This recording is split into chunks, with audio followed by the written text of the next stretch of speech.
በስመ አብ ወወልድ ወመንፈስ ቅዱስ አሐዱ አምላክ አሜን። እንዴት አመሻችሁ? በምሕረት በጸጋው የደገፈን ይህን ጊዜ ለጥቅም የሰጠን አምላካችን በጌታ በኢየሱስ ክርስቶስ የተመሰገነ ይሁን።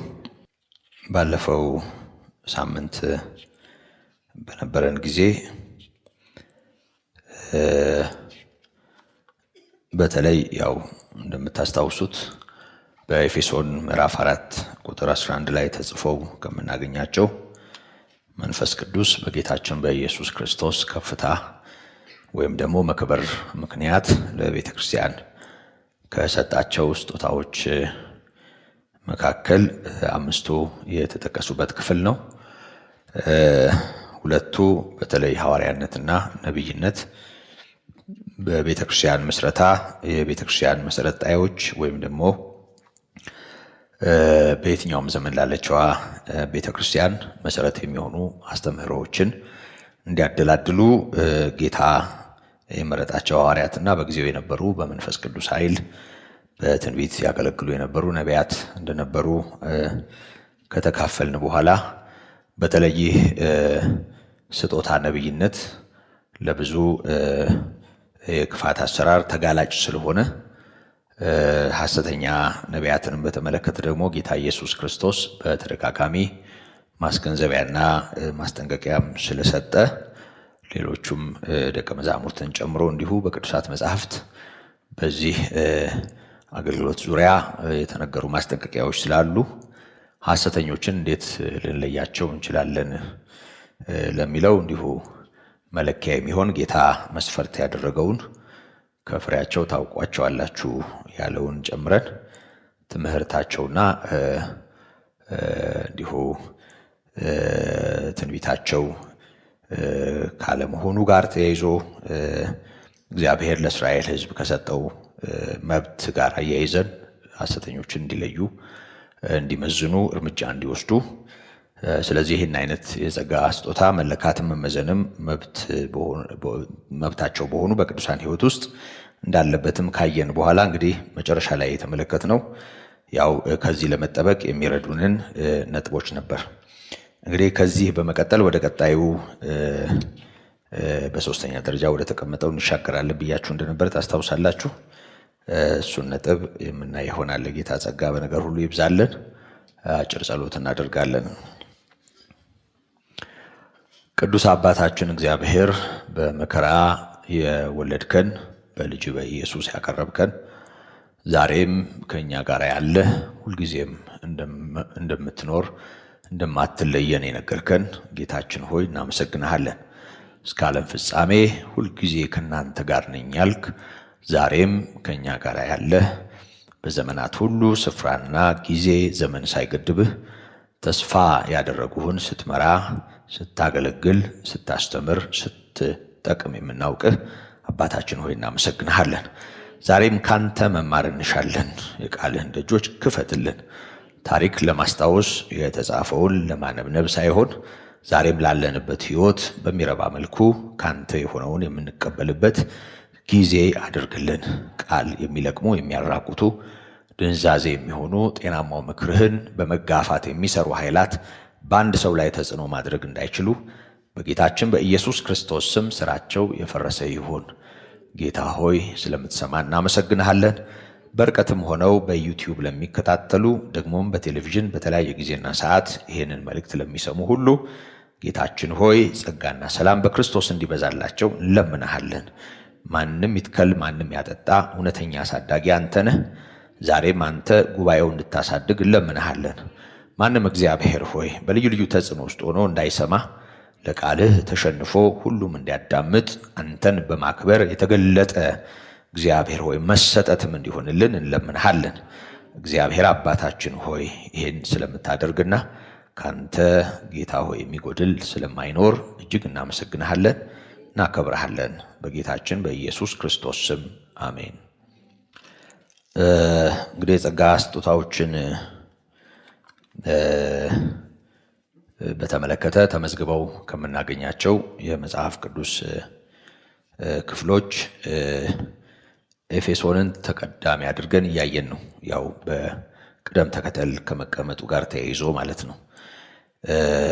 ከቁጥር 3 ጀምሮ እስከ ቁጥር 14 ባለው ክፍል ይሄንኑ በተመለከተ የተመዘገበ ነው። የጸጋ ስጦታዎቹ በስም ተጠቅሰዋል። ከዛም ሲቀጥል ደግሞ ስጦታውን ጌታ የሚሰጥበት ዓላማም ጭምር በዚሁ ክፍል በግልጽ ተቀምጧል።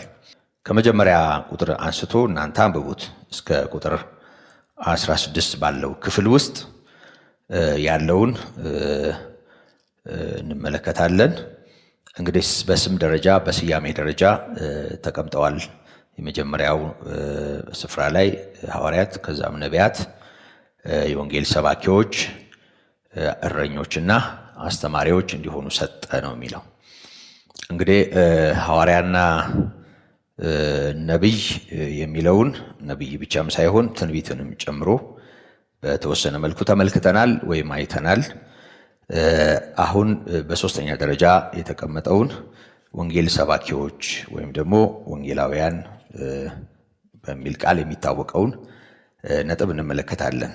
ወንጌል እንደሚታወቀው ከግሪክ የተወሰደ ቃል ነው። ዮአንጌሊዮን ከሚል የግሪክ ቃል የተወረሰ ነው። ዮአንጌሊዮን ዮአንጌሊዮን ስለሚቀለን እንለዋለን። ያው ዞሮ ዞሮ ግሪክኛ ነው። ከዚህ የተወሰደ ቃል ነው። የቃሉ ትርጉም የምስራች ማለት ነው። የቃሉ ትርጉም የምስራች ማለት ነው።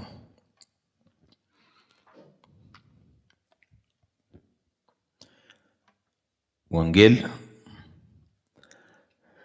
ኢየሱስ እርሱ ክርስቶስ የሕያው እግዚአብሔር ልጅ እንደሆነ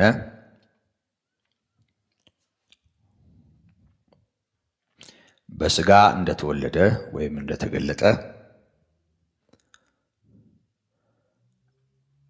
ስለኛ ስለ ሰዎች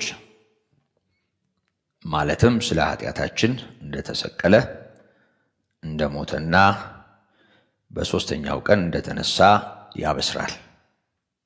ወንጌል የምስራች ነው። ያው ብዙዎቻችን እንደሚገባን የምስራችነቱ ደግሞ ይሄንን አሁን በዝርዝር ያነሳሁትን ነጥብ የያዘ ሆኖ ወደ ሰው ጆሮ ወደ ሰው ልብ ከተነገረና ከተሰበከ ነው። ብዙ ጊዜ ወንጌል የምንለው እኛ በስመ አብ ተብሎ ከተጀመረ በቃ ሁሉም ወንጌል ነው፣ እንደሱ ነው የሚገባን። ከዘፍጥረት እስከ ራእይ እንደሱ ነው ወንጌል። ከሌ ወንጌል ያስተምራል ተብሎ ቆሞ ኢየሱስ የሚለውን ስም ሳይጠራ የአብርሃምን ታሪክ ተርኮ የሙሴን ታሪክ ተርኮ የአስቴርን ታሪክ ተርኮ ጨርሶ ከወረደ እና ያው ሰው ወንጌል እንደሰማ ነው የሚያስበው። ወንጌል ግልጽ ባለ ቋንቋ እነዚህ አይነገሩም እያልኩ አይደለም፣ ግን ወንጌል ኢየሱስ ክርስቶስን ቀጥታ ማዕከል ያደረገ የምስራች ነው እና ኢየሱስ ክርስቶስን ሲባል ደግሞ የሕያው እግዚአብሔር ልጅ የሆነውን ኢየሱስ የሚለው ስም ከማንነቱ ጋር ሳይነጣጠል በስርዓት እንደ ቃሉ መገለጥ አለበት። አንዳንድ ጊዜ ስም ብቻ ተውሰን ባህሪው ማንነቱ እንደው ሌላ ኢየሱስ በመሰረቱ ያው ጳውሎስ ሌላውን ኢየሱስ ቢሰብክላችሁ በመልካም ትታገሱታላችሁ ብሏል የቆሮንቶስ ምዕመናንንና አንዳንዴ ሌላ ኢየሱስ ይሰበካል። ሌላ መንፈስ አለ፣ ሌላ ኢየሱስ አለ፣ ሌላ ወንጌል አለ። ከዚህ በፊትም አንስተነዋል፣ ወደፊትም ይሄንን ልናነሳው እንችላለን። የሆነ ሆኖ ወንጌል ግልጽ ባለመልኩ ይሄንን የያዘ ነው።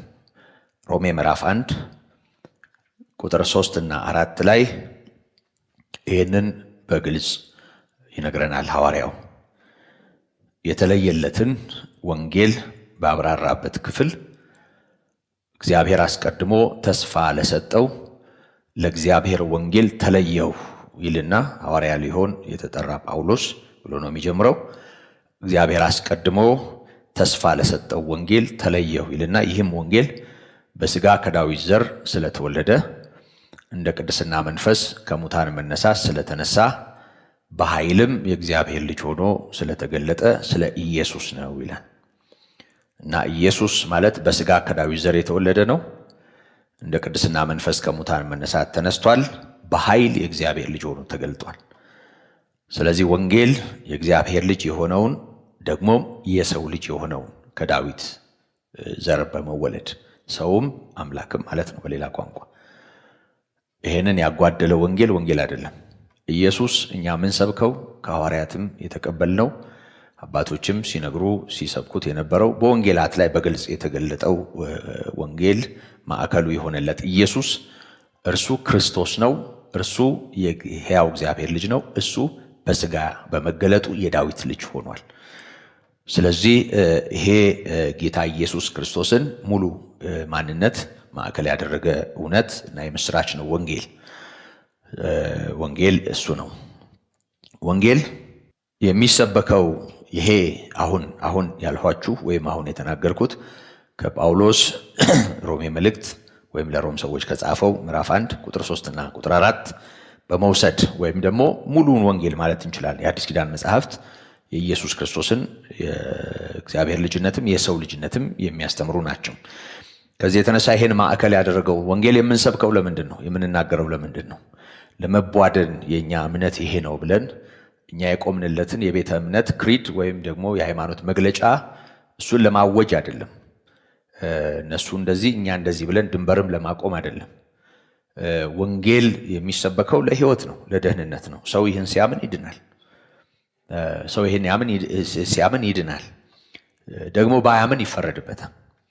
ስለዚህ ይሄ እውነት በዚህ መንገድ የሚታወጀው በወንጌላውያን አገልግሎት በኩል ወይም ወንጌልን በሚሰብኩ በኩል ወደ ሰው ሁሉ እንዲሄድ የተገባው ሰዎች ክርስቶስን በማመን ስለሚድኑና ባያምኑ ደግሞ ስለሚፈረድባቸው ነው።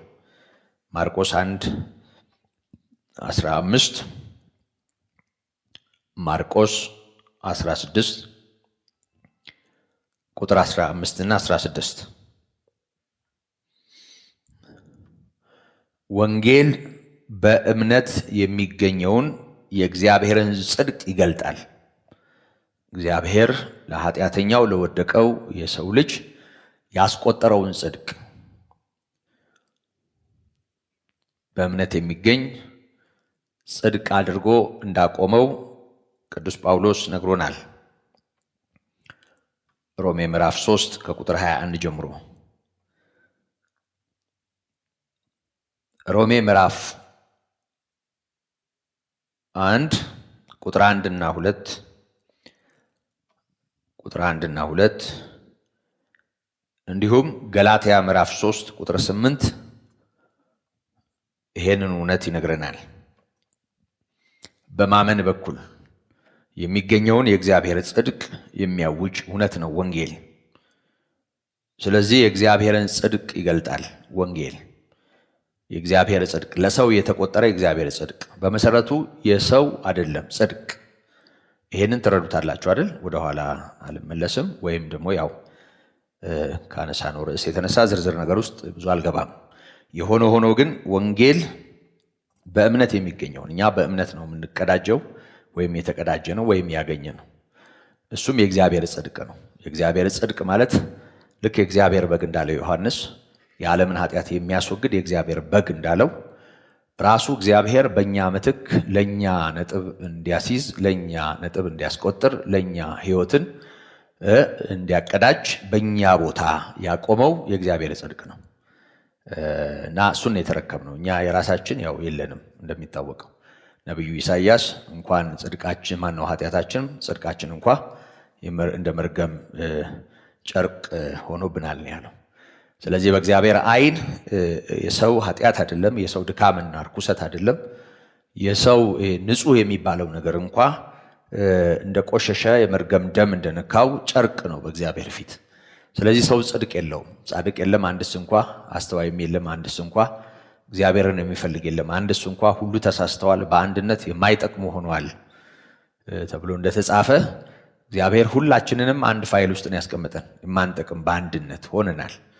ስለዚህ የማንጠቅመውን እኛን እግዚአብሔር ተቀበለን በክርስቶስ አማካኝነት እና ጌታ ኢየሱስ ክርስቶስ ለእኛ የተቆጠረ የእግዚአብሔር ጽድቅ ነው እና የእግዚአብሔር ጽድቅ ነው የሚለው በእምነት የሚገኝ የእግዚአብሔር ጽድቅ ሆኖ እንደቆመ ይነግረናል። ወንጌል ይህን እውነት የሚያውጅ ነው። ወንጌል ለሰው ደህንነት የእግዚአብሔር ኃይል ነው። ለሰው መዳን የሚሆን የእግዚአብሔር ኃይል ነው። የእግዚአብሔር ኃይል ነው። የእግዚአብሔር ኃይልና የእግዚአብሔር ጥበብ እንደሆነ ክርስቶስ ቅዱሳት መጻሕፍት በውል ነግረውናል። ደጋግመንም ይሄንን ተካፍለናል። በተለይ ጳውሎስ በአንደኛ ቆሮንቶስ መልእክቱ ምዕራፍ 1 ከቁጥር 18 ጀምሮ እስከ ቁጥር 25 ባለው ክፍል የእግዚአብሔር ጥበብና የእግዚአብሔር ኃይል የሆነው ክርስቶስ ነው በማለት ይናገራል። ኢየሱስ የሕያው እግዚአብሔር ኃይል ነው። ያ ማለት እግዚአብሔር ሰማይና ምድርን በሱ ፈጥሯል። ዓለማት ተፈጥረውበታል። ያ ማለት እግዚአብሔር እሱን ወደዚህ ዓለም በመላክ በሱ እኛን አድኗል። ከጨለማው ስልጣን ድነንበታል። ያ ማለት ክፉ ከሆነው ካሁኑ ዓለም የምንድንበትም ጸጋ በሱ በኩል ነው ወደኛ ሕይወት የሚመጣው። ያ ማለት ከእርሱ ጋር ወይም ከመምጣቱ ጋር ከዚህ የተባረከ ተስፋ ጋር ተያይዞ ነው ይሄ የተዋረደው ማንነታችን ክቡር ሥጋውን እስኪመስል ድረስ የሚለወጠው እና የእግዚአብሔር ኃይል ነው የሚለው ቃል ሰዎችን ከጨለማ ወደ አስደናቂ ብርሃን የሚያሻግር፣ ከሞት ወደ ሕይወት የሚያሻግር፣ ክፉ ከሆነው ካሁኑ ዓለም የሚያድን፣ ከማናያቸው የጨለማው ስልጣናት ያዳነንም የሚያድነንም የጌታ ኃይል ነው ወንጌል ስንል ደግሞ ያው ክርስቶስ ነው። ስለዚህ ኢየሱስ የእግዚአብሔር ቀኝ የእግዚአብሔር ክንድ ወደ ዓለም እንደ የተዘረጋ እኛን ያነሳበት የእግዚአብሔር ቀኝ ነው። ብዙ ጊዜ በነቢያት መጽሐፍት ላይ የእግዚአብሔር ክንዶይ ተነሳ የሚል ጥቅስ አንብባችሁ ሊሆን ይችላል። የእግዚአብሔር ክንዶይ ተነሳ ማለት የእግዚአብሔር ክንድ ጌታ ኢየሱስ ነው። እግዚአብሔር ቀኙን ነው ወደዚህ ዓለም የላከው። ዓለማት ተፈጥረውበታል። ሰማያት በሱ ተደግፈው ይኖራሉ። የፈጠረ ብቻም ሳይሆን ቃሌ ከሚያልፍ ሰማይና ምድር ቢያልፍ ይቀላል ያለ ጌታ ሰማይ ምድርን በቃሉ ነው ደግፎ የያዘው። ቃል ደግሞ ስግው ቃል የሆነው ጌታ ኢየሱስ ነው። ስለዚህ ወንጌል የእግዚአብሔር ኃይል ነው። አስቀድሞ ለአይሁዳዊ ደግሞም ለግሪክ ሰው ለሚያምኑ ሁሉ የእግዚአብሔር ኃይል መሆኑን ሮሜ ምዕራፍ 1 ከቁጥር 16 ከ17 ድረስ ይነግረናል። ይሄ ማለት በሕዝብና በአሕዛብ መካከል የነበረውን ግድግዳ አፍርሶ በሰውና በእግዚአብሔር መካከልም የነበረውን የጸብ ግድግዳ ንዶ ሰውን ከሰው ሰውን ከእግዚአብሔር የሚያግባባ ያስማማ ያስታረቀ የእግዚአብሔር ኃይል በወንጌል በኩል ነው ወደ ሰው የሚደርሰው። ያሳዝናል። አንዳንድ ጊዜ ወንጌልን በዚህ መጠን ስለማናስተውለው ሰዎች በብዙ የማይገባ ነገር ውስጥ ይኖራሉ። ወንጌል እናውቃለን እያሉ ኃይሉ እንዳይሰራ የእግዚአብሔር ኃይል በሕይወታችን እንዳይገለጥ አለማመን፣ አለማስተዋል እና ምርጫ እግዚአብሔር ዛር ስላልሆነ ሰይጣን ስላልሆነ ማንንም ስለማያስገድድ መርሁም ቢሆን ያው ለተቀበሉት በስሙ ለሚያምኑ ስለሚል አለመቀበልም መግፋትም መብት ነው ለሰው። እግዚአብሔር ባህሪው ያስገድደዋል። ማንንም እንደ ሰይጣን አያስገድድም። ግን ፈቃዳቸው ሆኖ ይህንን እውነት ለመቀበል አሜን ብለው በጌታ እጅ ፊት ለተንበረከኩ ግን ዛሬም ጌታ ኃያል ነው፣ ያወጣል። እንደዚህ ነጥቆ ከኃጢአት ኃይል ከብዙ የማይገባ ነገር ፈልቅቆ ያወጣል። ዛሬም ያወጣል።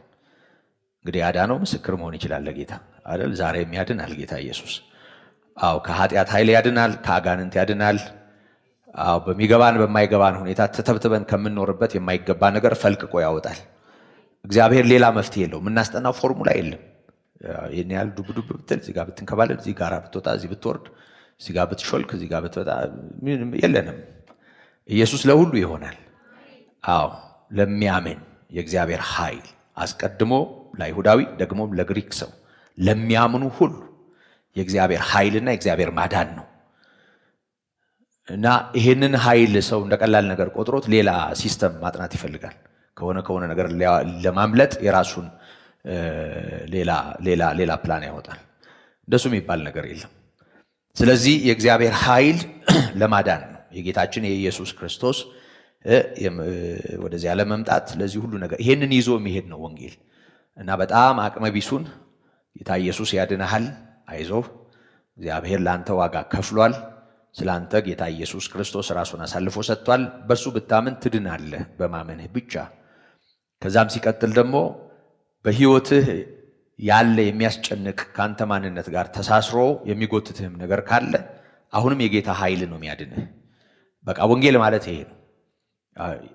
ወንጌል ማለት ይሄ ነው። እና አንዳንዴ የኃጢአትን ኃይል እናገዝፋለን፣ የሰዎችን ድካም እናገዝፋለን፣ ሰይጣንንም እናገነዋለን። ያላቅሙ ነው ምንሾመው። አንዳንዴ ከተጣለበት አንስተን አቧራውን አራግፈን አንተ እኮ አታውቀውም እንጂ አንተ እኮ እንደዚህ ነህ ብለህ ምናነግሰው እንመስላለን። አንጋሾች ሆነናል። ሰይጣንን በቃ በነገር ሁሉ በቃ ከፍ አድርገን የተጣለውን ኃይል ጌታ ያሸነፈውን ነግሮናል እኮ ጌታ ኢየሱስ እኔ ያሸንፌዋለሁ ነው ያለው። የዚህ ዓለም አምላክ እሱ ነው። አምላኳንም ምድራችንንም ጌታ ድል ነስቷል። ስለዚህ በሱ በማመን በኩል አሁንም ድል መንሳት አለ፣ አሸናፊነት አለ። እኛ በግል አይደለም እናሸንፈው፣ እሱ አሸንፎ ያቀዳጀን የሰጠን ታላቅ ነገር ነው ወንጌል። ስለዚህ ወንጌል ይህንን ሁሉ ነገር ይዞ ወደ ሰው ጆሮ የሚሄድ ወንጌል የምስራች ነው ካል የምስራች ብሎ መቼም ትሞታለህ የለም አይደል? አዎ የምስራች ብሎ ሲኦል ትገባለህ የለም። ማንም ሰው ቢሆን የምስራች ካለ ጥሩ ወሬ ነው አይደል የምንጠብቀው? አዎ ጥሩ ወሬ ወንጌል የምስራች ነው ሁልጊዜም ቢሆን። እና ለእነማን? ለጥሩ ሰዎች ነው፣ ለመልካም ሰዎች፣ ለጸባይኞች ነው፣ እንደው አካሄዳቸው እንዲሁ መንፈሳዊ ለሚመስሉ ለቅልስልሶች ነው። ወንጌል ለእነማን ነው? አዎ ለጌታ ኃይል፣ አዎ ለሁሉም ለማዳን ለየትኛውም፣ ያለ ጾታ ልዩነት፣ ያለ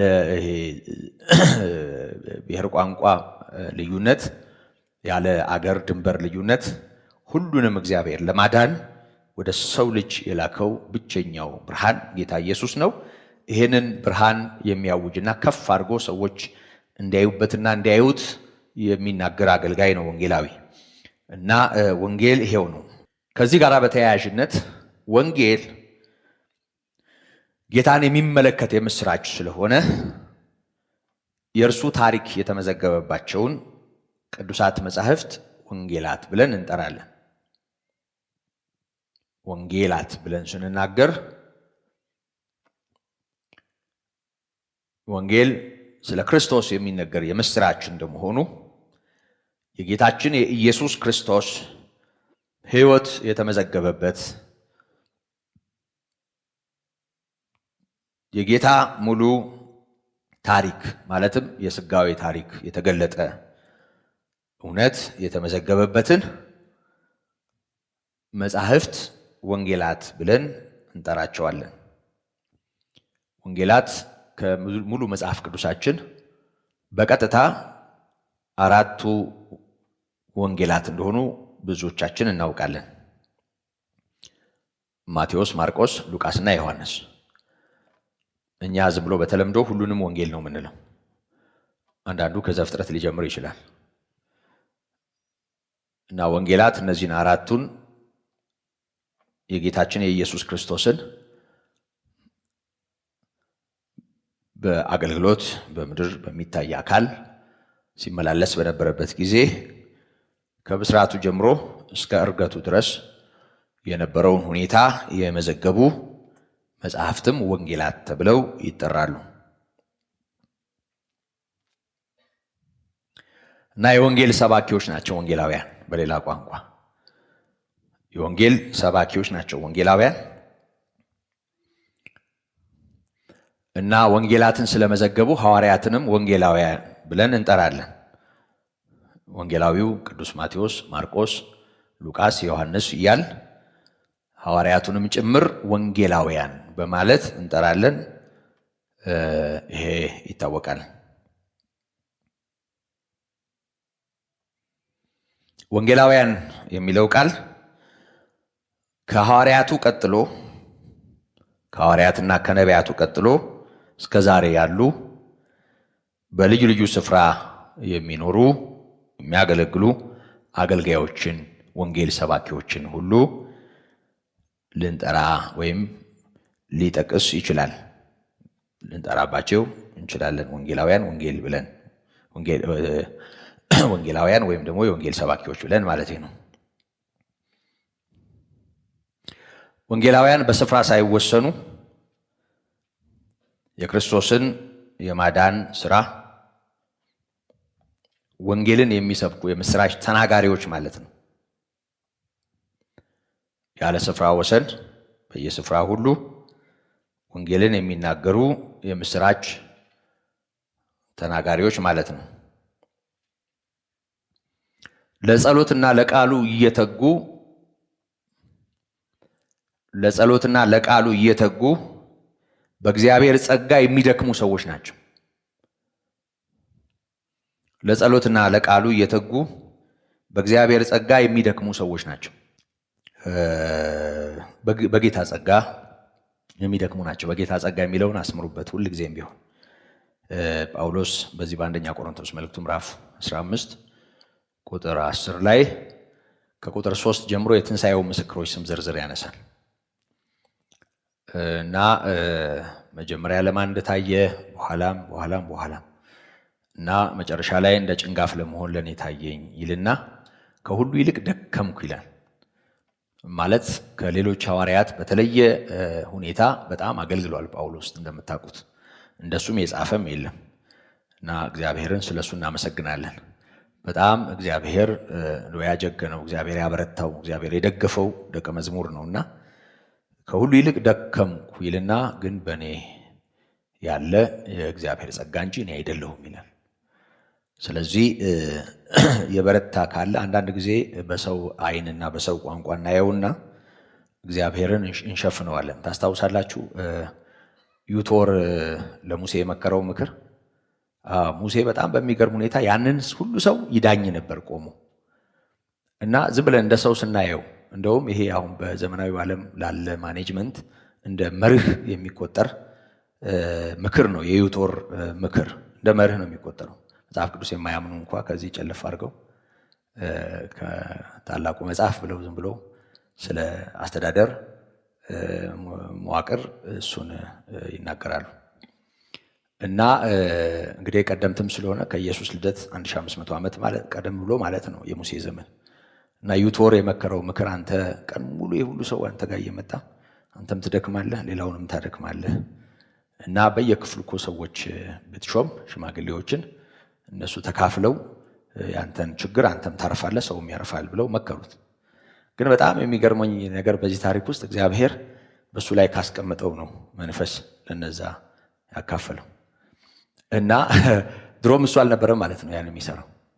ይመስላል እንደ ሰው ድሮም ይመስላል እንጂ ምንም እነዛ በመታከላቸው በመጨመራቸው ይሄ መንፈሳዊ ነገር ለማይረዳ ሰው በጣም በቃ እንደው አስተዳደር መርህ የሚሆን በጣም የሚገርም ለዓለም ሁሉ የሚጠቅም የሚገርም አይነት መርህ ነው።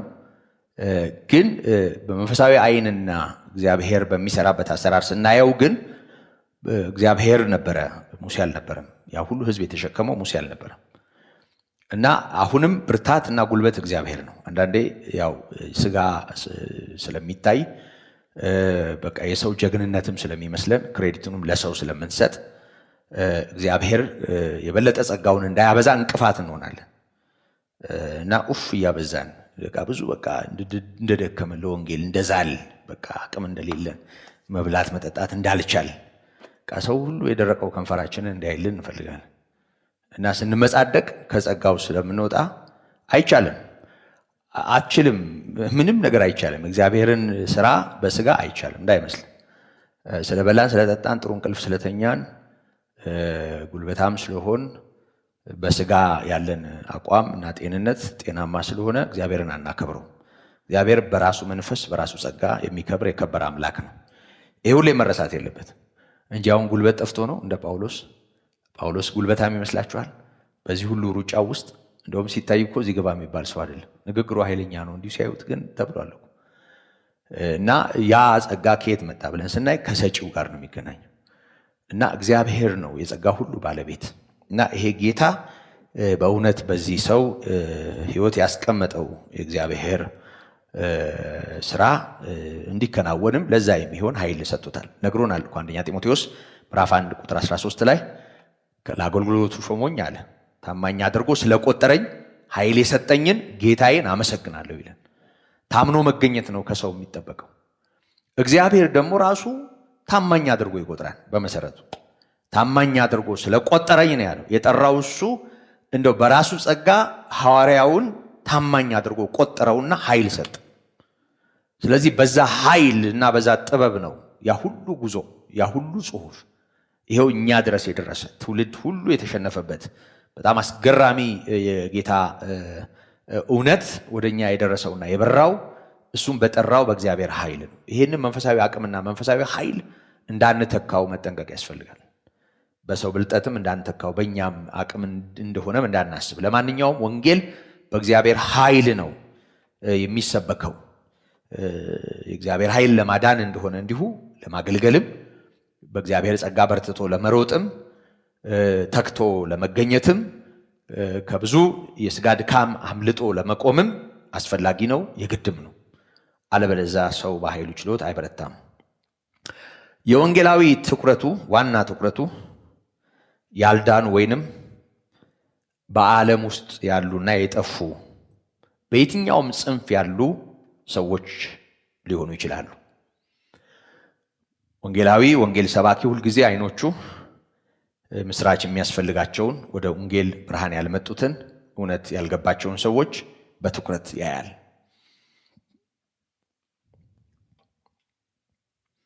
ከዚህ ክፉና ጠማማ ትውልድ በወንጌል መረብ እያጠመደ ወደ ቅድስት ጉባኤ የሚቀላቅል የሚጨምር የሚደምር ከዛ ባሻገር በእረኛውና በአስተማሪው ጸጋ እንዲያድጉ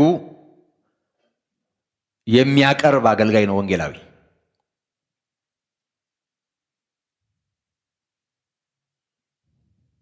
ሐሳቡ ግልጽ ነው አይደል? አዎ። የጠፉ ሰዎች የትኩረት ማዕከሉ ናቸው። በዓለም ያሉ ሰዎች የትኩረት ማዕከሉ ናቸው። የወደቁ በተለያየ የኃጢአት ኃይል ልዩ ልዩ አይነት የጨለማ መንግስት ስርዓት ውስጥ ያሉ ሰዎች ትኩረቱ ናቸው። ሁልጊዜ ወንጌላዊ የምስራች ተናጋሪ ስለሆነ በጨለማ ላሉ ብርሃን የሆነውን እውነት ማወጅ፣ መናገር፣ መመስከር በወንጌል መረብ ከዚህ ክፉ ዓለም ከጠማማ ትውልድ ሰዎችን እየነጠቁ በማውጣት በእረኛውና በአስተማሪው ጸጋ እንዲያድጉ የሚያቀርብ አገልጋይ ወንጌላዊ ተብሎ ይጠራል። በእስጢፋኖስ ሞት ምክንያት ቤተክርስቲያን ስትበተን ጉባኤው ሲበተን በኢየሩሳሌም የነበረው ወንጌል በልዩ ልዩ ስፍራ በተበተኑ ሰዎች በኩል ሲሄድ ወንጌል ሰማርያ በደረሰበት ጊዜ ወንጌላዊ ፊልጶስ ምን አይነት አገልግሎት እንደነበረው በሐዋርያት ሥራ ምዕራፍ 8 ላይ በዝርዝር እናያለን። እግዚአብሔር ኃይል እንዴት ከሱ ጋር ይሰራ እንደነበረ ሲሞን የሚባለውን ጠንቋይ ጭምር እንዴት እንደማረከ በሰማርያ የነበሩ ሰዎች ታላቁ የእግዚአብሔር ኃይል እያሉ ይከተሉት የነበረው ጠንቋይ ከሱ በሚበልጠው ኃይል ተሸንፎ ብዙዎች ወደ እግዚአብሔር ምሕረት የመጡበት ሁኔታ በሰማርያ እንደነበረ እናያለን። እና የሰማርያም ሰዎች ወንጌል እንደሰሙ ያወቁ ሐዋርያት እና ከሐዋርያት መካከል ሁለት ደቀ መዛሙርት ጴጥሮስና ዮሐንስ ወደዛ እንደተላኩላቸው እዚህ ክፍል ላይ እናያለን። እና ወንጌላዊው ዮሐንስ የሰራው ስራ ወይም ያገለገለው አገልግሎት እንደ ምሳሌ ሆኖ እንዲታይ ነው ያነሳሁት። ይህ ሰው ሐዋርያት ሥራ ምዕራፍ 21 ቁጥር 8 ላይ ወንጌላዊ ተብሎ ተጠርቷል። የእግዚአብሔር ጸጋ ነው በዚህ ማንነት የገለጠው።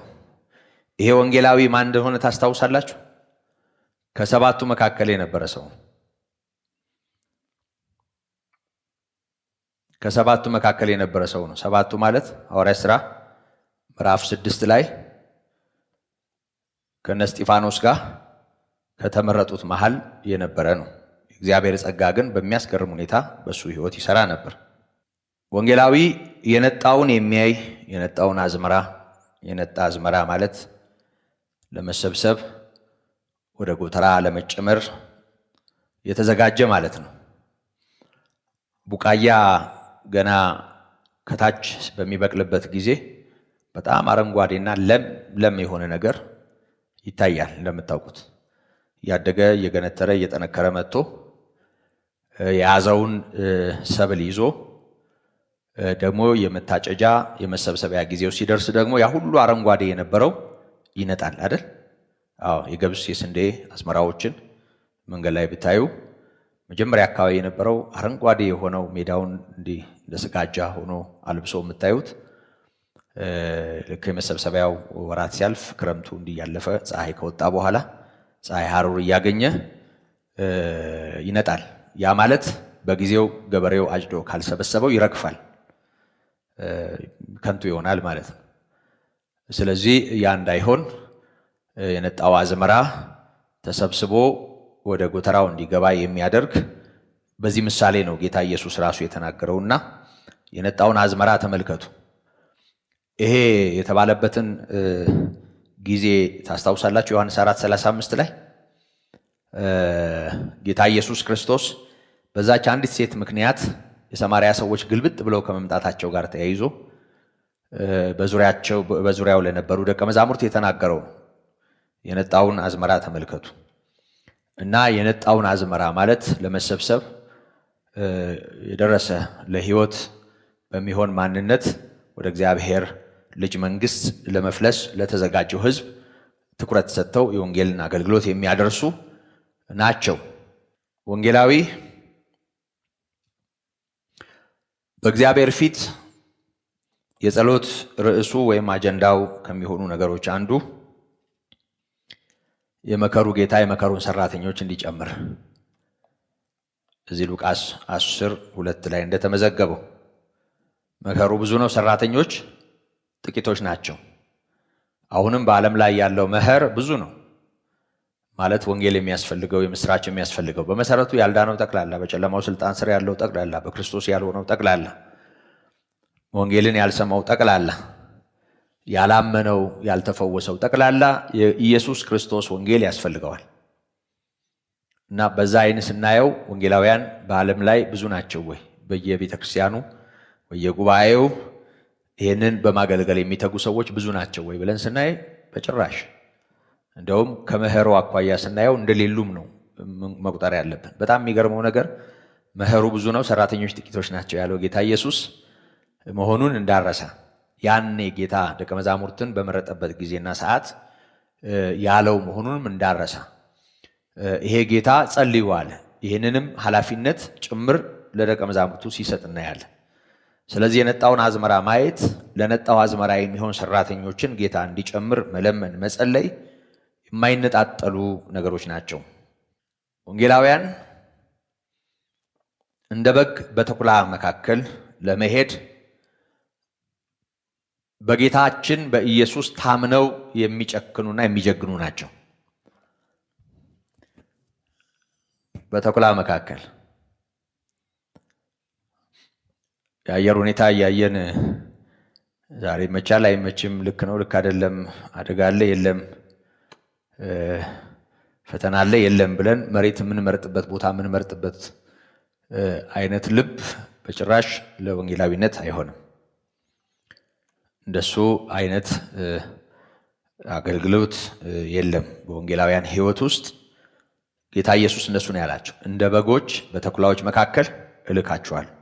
ወንጌላዊ ተጓዥ ከሆነ ምክንያቱም የጠፋውን ያልዳነውን እያየ እየነጠቀ የሚያመጣ ከሆነ እንደ በግ በተኩላ መካከል የሚንቀሳቀስ ለዚህም የሚደፍርና የሚጨክን ነው እና አንዱ እንዲህ ሲል ሰማሁት። ቀጥታ አይደለም የሰማሁት፣ በጣም ይገርማል።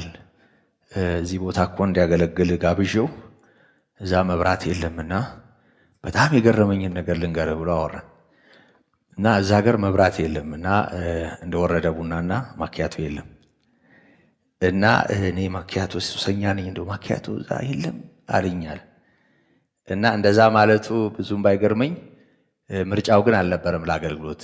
ያ አካባቢ ያለ አገልግሎቱም ቢኖር ማኪያቶ ከሌለ እንደዚህ ያለኝ ብሎ የታዘበውን ሲያወራ ሰምቻለሁ። እና እንደው እንደ ምሳሌ ያነሳሁት እንጂ በጣም ብዙ ማይመች የሚጎረብጥ ማይደላ ሆኖ ከተገኘ ማይኬድበት ሁኔታ ዛሬ እንደ ቀላል ነገር እንደ መብት ነው የሚቆጠረው። ለማንኛውም ጌታ ኢየሱስ ክርስቶስ እንደ በጎች በተኩላዎች መካከል እልካችኋለሁ ነው ያላቸው እና በዚህ ሁኔታ ታምኖ የሚንቀሳቀስ ሰው ነው ወንጌላዊ መሆን ያለበት። ስለዚህ ወንጌላውያን የጠፋውን የሚፈልጉ የምስራቹን ለጠፋው ለባዘነው የሚያደርሱ አጥምደው በወንጌል መረብ ያመጡትን ደግሞ በእረኞች እና በአስተማሪዎች ጸጋ እንዲያድጉ አምጥተው የሚያስረክቡ አገልጋዮች እነዚህ ወንጌላውያን ተብለው ይጠራሉ። ቀጣይ እዚሁ ኤፌሶን ምዕራፍ 4 ቁጥር 11 ላይ የምናያቸው ሁለቱ ተጣምደው ነው በእርግጥ የቀረቡት። እረኞችና አስተማሪዎች እንዲሆኑ ሰጠ ይላል። እረኞችና አስተማሪዎች እንዲሆኑ ሰጠ። ከወንጌላውያን ቀጥሎ እረኞችና አስተማሪዎች። ሁለቱ በእርግጥ የተለያዩ ስጦታዎች ናቸው፣ ግን የሚጣመሩበት ወይም የሚያያዙበት ነገር አለ። አንዱ ከአንዱ ሳይለይ እረኞችም አስተማሪዎችም ተመጋጋቢ የሆነ አገልግሎት አላቸው። እነዚህን ሁለት ስጦታዎች በተመለከተ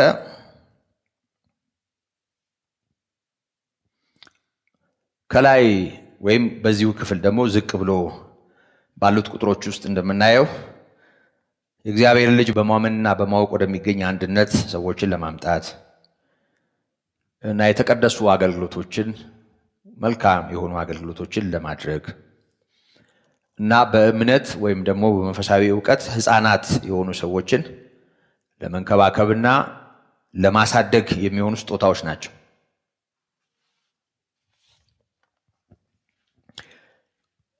ሁለቱም እነዚህን በተናጠል ስንመለከት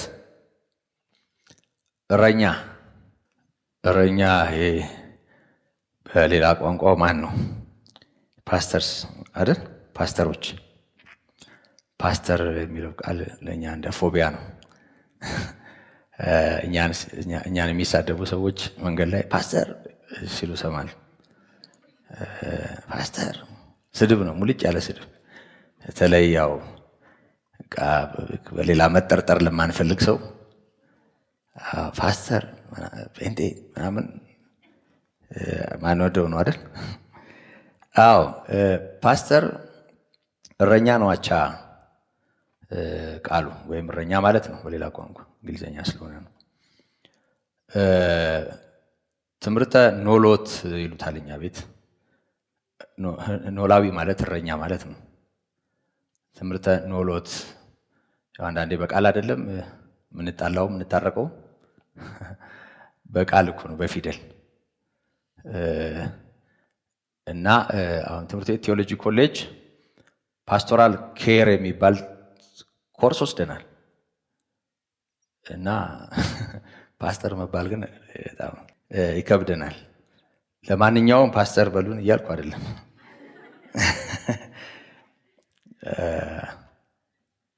እረኛ ማለት ነው። ለማንኛውም በአማርኛ ሲሆን ክብር የለው መሰለኝ አይደል? እረኛ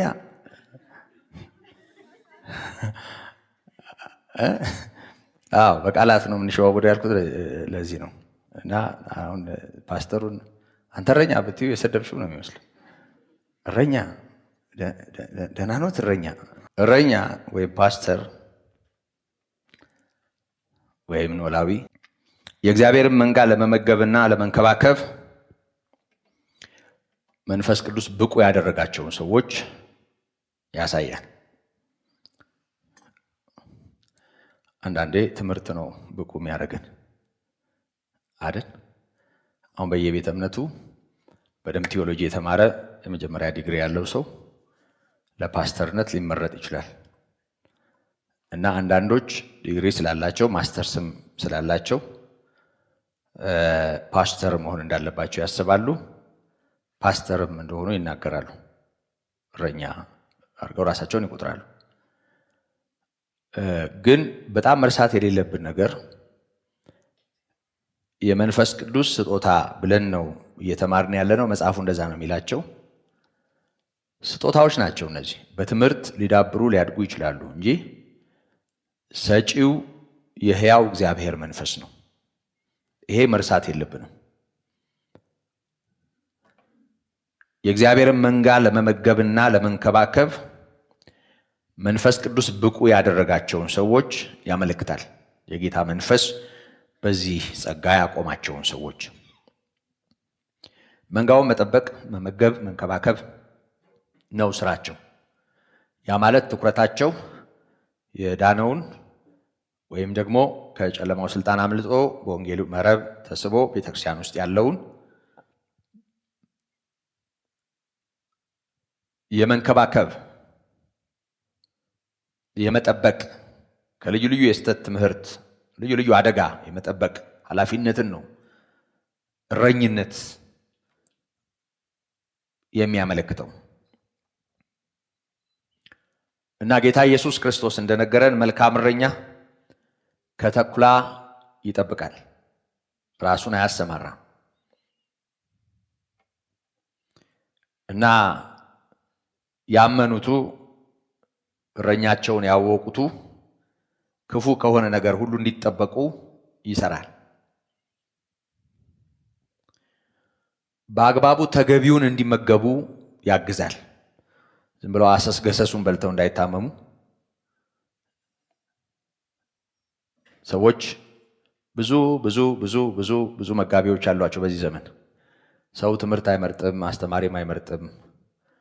በቃ በስመ አብ ተብሎ ወይ በኢየሱስም ተብሎ ከተጀመረ የትኛውም ነገር ይጫንበታል እና ብዙ ጤንነታችንን የሚያናውጥ መንፈሳዊ ጤንነታችንን የሚጎዳ ነገር አየሩ ላይ እንዳለ ታውቃላችሁ። በተለይ በዚህ ዘመን ምንም በእግር መኳተን በየቤተ እምነቱ መሄድ አያስፈልገው።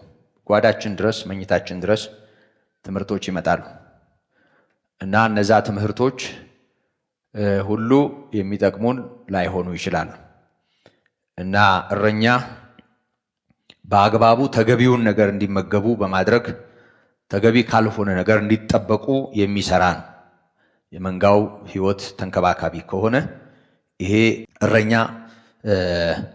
ስራ ነው፣ ትኩረት ነው እና ወደ ሌላ ወደ ምንደኛው ወደ ነጣቂው በይሉኝታ ምንም ችግር የለውም እያለ አንዳንዴ እኛ ሊብራል እንሆናለን። ችግር የለውም እኛ ጋር እንድትመጣ ፈልገን አይደለም፣ እኛ እንድትከተል ፈልገን አይደለም፣ እዛም ብትሄድ ችግር የለውም ምናምን እንዲህ አገም ጠቀም እያደረግን ነው እንትን የምንለው። ስተት በሆነው ነገር ይሄ ስተት ነው፣ እዚህ ቦታ ልትሄጂ አይገባም፣ ልትሄድ አይገባም በአራት ነጥብ መባል አለበት። እረኞች ይሄንን ነው የሚሰሩት። ይሄንን መስራት የተጠሩበት ኃላፊነት፣ የተጠሩበት የተሰጣቸው ጸጋ ግዴታ ነው እንጂ አክራሪ ላለመባል ወይም ደግሞ እሱ ያለበት ቤተ እምነት ተቋምን እንደሚያራምድ ሰዎች እንዳይገምቱት ወይም ደግሞ በቃ ሁሉን አቃፊ ለመሆን እንደ ፖለቲካ ሁሉን አቃፊ ለመሆን ሰፊ ልብ ያለው ሆኖ ለመቆጠር እየተዝረከረከ መንጋው እንዲበላ ሄደው ታመው እንዲመጡ ብዙዎች ሕይወታቸውንም እንዲከፍሉ በጭራሽ እድል መስጠት የለበትም። ምክንያቱም እረኝነት መንጋው መጠበቅ ነው። በደንብ አድርጋችሁ አስተውሉ። እስኪ አሁን በአንድ እረኛና በምሳሌውን ብቻ እንዳለ ብናየው በአንድ እረኛና በአንድ በግ መካከል እስኪ ያለውን ርቀት አስቡት። ማለት ደመነፍሳውያን ናቸው በጎች። እረኛው ለነሱ በሚያደርገው እንክብካቤ እረኛውን ያውቁታል፣ ድምፁን ይለያሉ።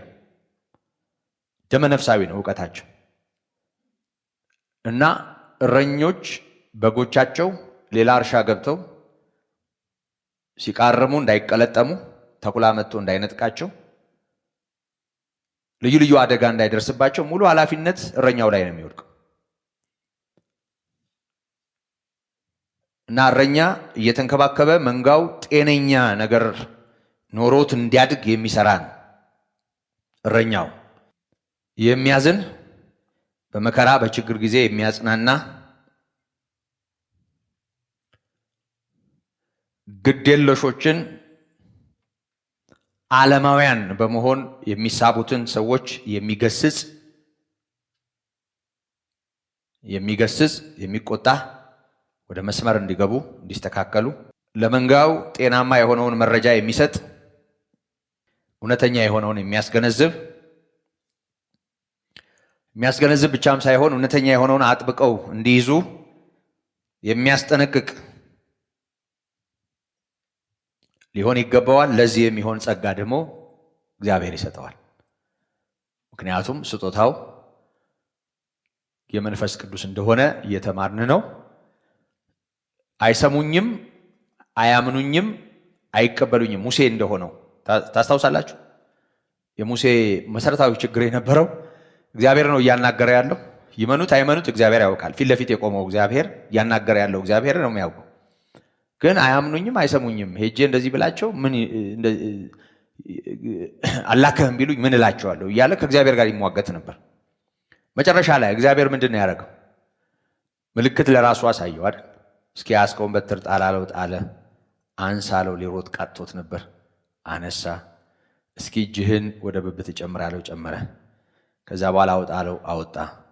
ሲያወጣ እንደ በረድ ነጭ ሆነ፣ ነጭ ነበር። ጨምራለው፣ ጨመረ፣ ተስተካከለ። ከዚያ በኋላ ይሄን በትር ይዘህ ሂድ፣ ውሃውን እንደዚህ ንካ፣ ውሃው ደም ይሆናል አለው። ይሄን ሁሉ ተናገር። ምን ማለት ነው ይሄ? እኔ ካንተ ጋር ነኝ።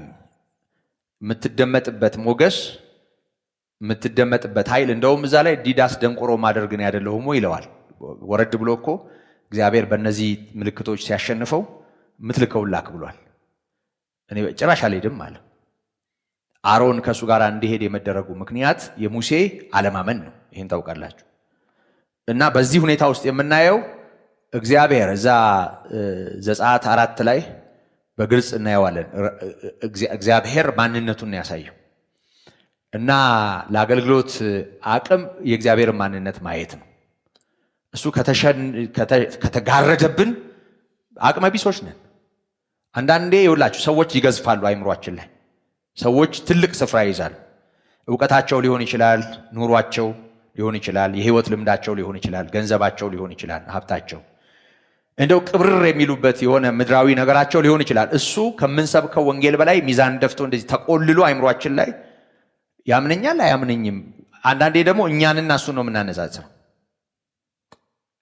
እኛንና እሱን የኑሯችንን ደረጃ ሊሆን ይችላል፣ ዕውቀታችንን ሊሆን ይችላል፣ የህይወት ልምዳችንን ሊሆን ይችላል። የሚነጻጸረው እኛና እሱ አይደለም።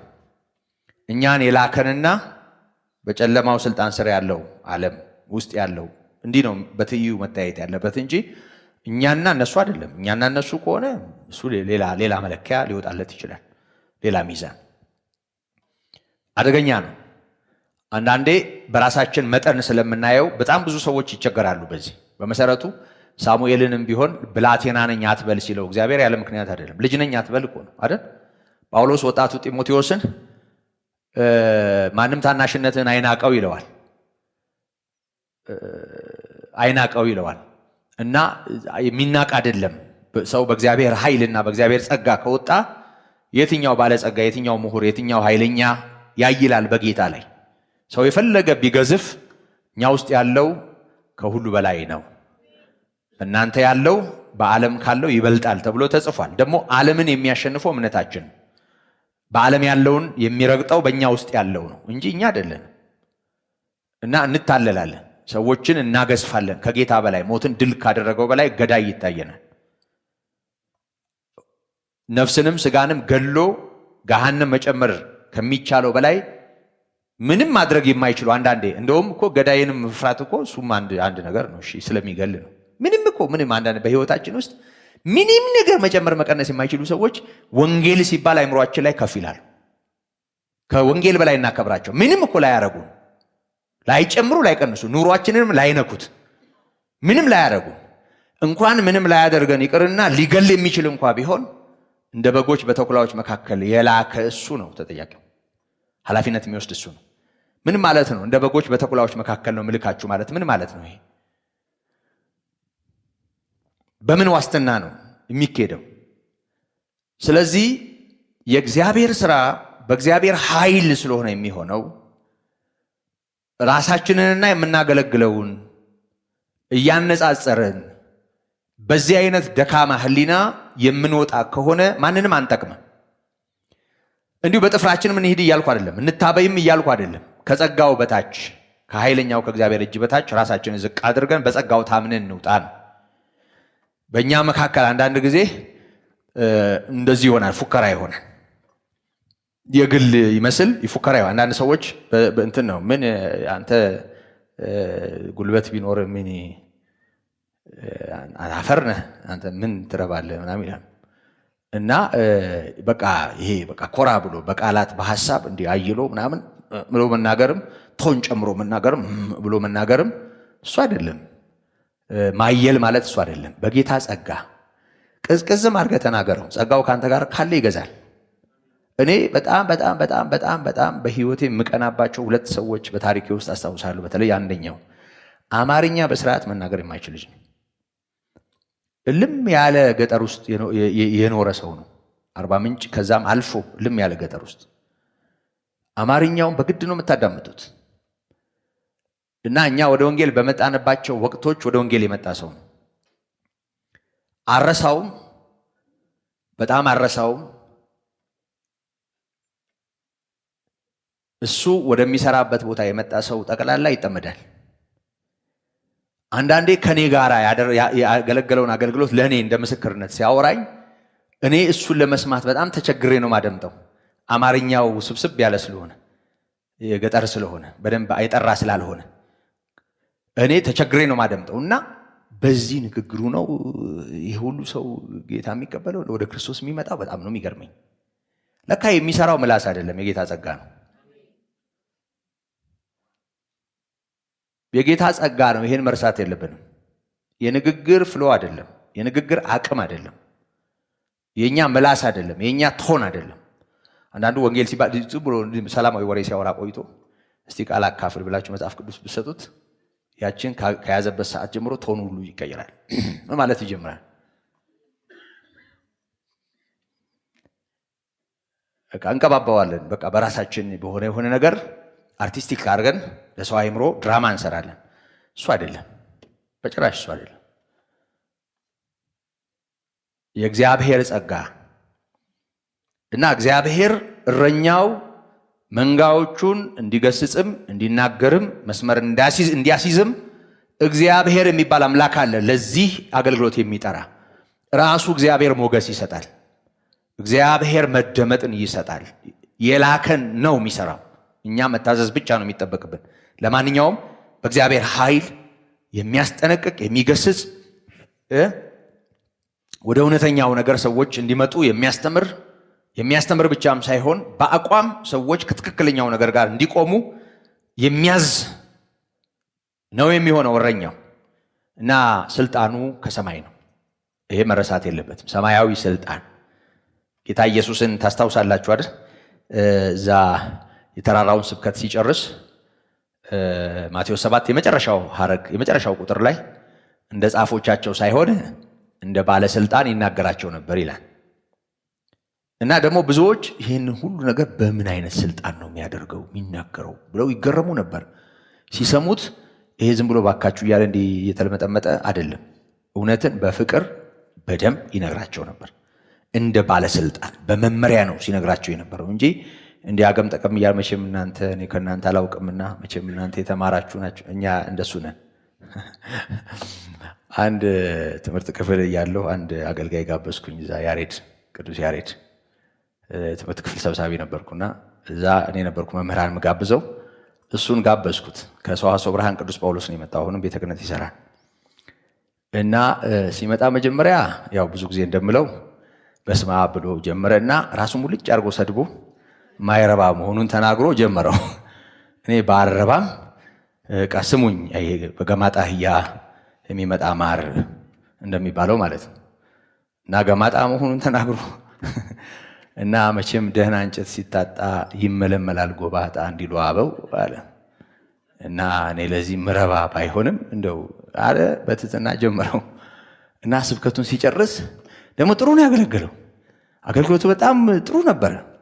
እና ስብከቱን ሲጨርስ ደግሞ መቼም ይቅርታ አድርጉልኝ፣ መቼም ወንድሜ ለመምራት ሰግድም አሉ እንደው ተመጣጣጥኩባችሁ፣ ስለተመጣጣጥኩባችሁ ይቅርታ ነው። ስማ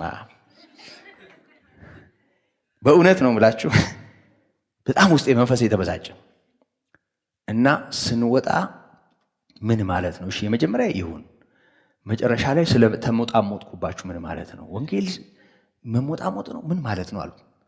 ይገርማችኋል በጣም ተቀይሞኝ እስካሁን ድረስ ጠላት የሆነ ከዛ ወዲህ እኔም ጋብዤው አላውቅም። እንደውም አንድ ሀገረ ስብከት ወንጌል ኃላፊ ሆኖ በእኛ ላይ ህዝብ አሳድሞ አደጋ ሁሉ ሊያደርስብን ነበር።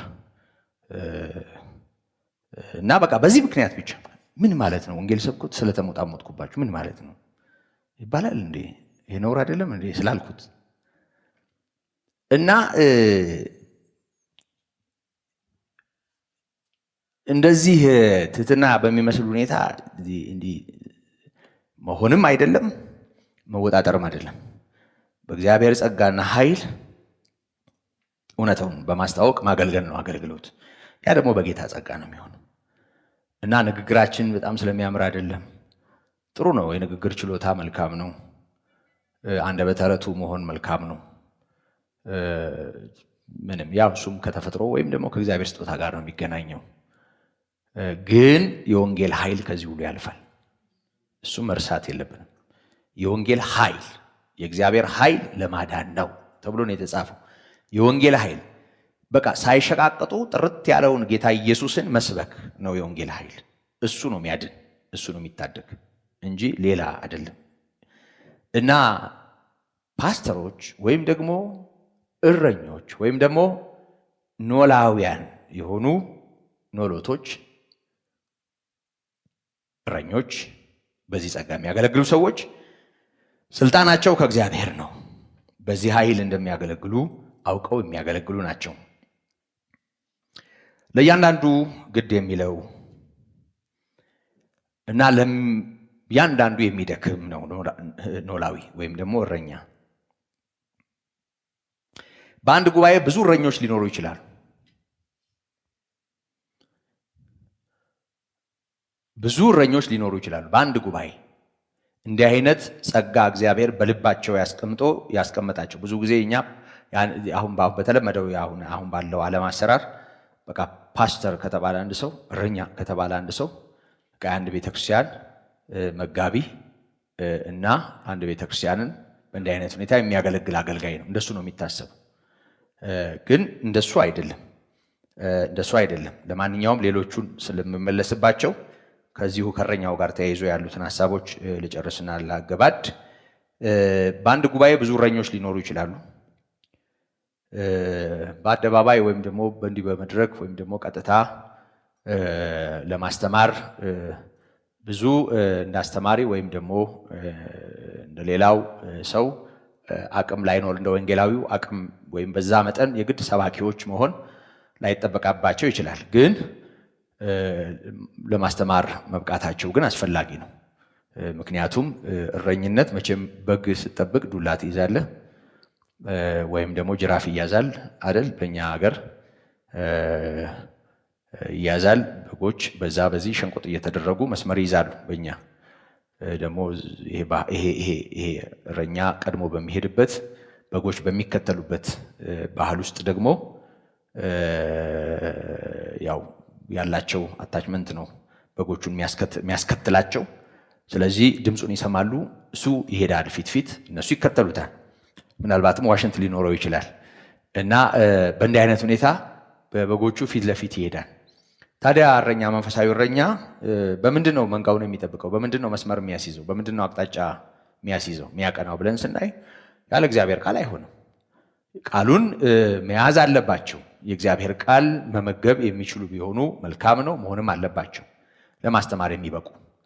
የሆነ ሆኖ ግን ለማስተማር የሚበቃ ማለት ሙሉ ትኩረቱ ማስተማር እንደሆነው ሰው የግድ በዛ አይነት ጸጋ ማደግ አለበት ማለት ላይሆን ይችላል።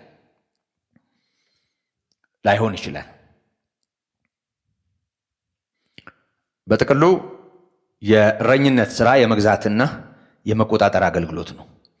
መንጋውን የመጠበቅ አገልግሎት ነው። ታስታውሳላችሁ ዮሐንስ 21 ቁጥር 16 ላይ በጎቼን፣ ጠቦቶቼን፣ ግልገሎቼን ጠብቅና አሰማራ ሲለው እናያለን ጴጥሮስን። እንደገና በሐዋርያት ሥራ ምዕራፍ 21 ቁጥር 28 ላይ በኤፌሶን የነበሩ ሽማግሌዎችን ጠርቶ በጣም በእንባ ነው ሐዋርያው ያላቸው እና አንደኛ ጴጥሮስ ምዕራፍ 5 ቁጥር 2 ላይ መንጋዎቻቸውን በኃይል ሳይሆን በፍቅር እንዲገዙ ይናገራል። በኃይል ሳይሆን በፍቅር እንዲገዙ ያስጠነቅቃል። እንግዲህ ሮብ ባለን አገልግሎት ቲቶን ወይም ለቲቶ የተጻፈው መልእክት እያነበብን ስለሆነ ጢሞቴዎስ አንደኛን እና ሁለተኛንም ከዚህ በፊት ስላየን የእረኞች ጠባይና ሕይወትን በተመለከተ የተጻፉ መመሪያዎችን ወደ ኋላ መለስ ብሎ ማየት ጥሩ ነው እና በማቴዎስ 9:26 ከዚህ ጥቅስ በፊት ከይቅርታ ጋር ዝም ብዬ ነው የተናገርኩት። አንድ ጥቅሶቹን መያዝ ትችላላችሁ። አንደኛ ጢሞቴዎስ ምዕራፍ 3 ከ1 እስከ 14፣ ቲቶ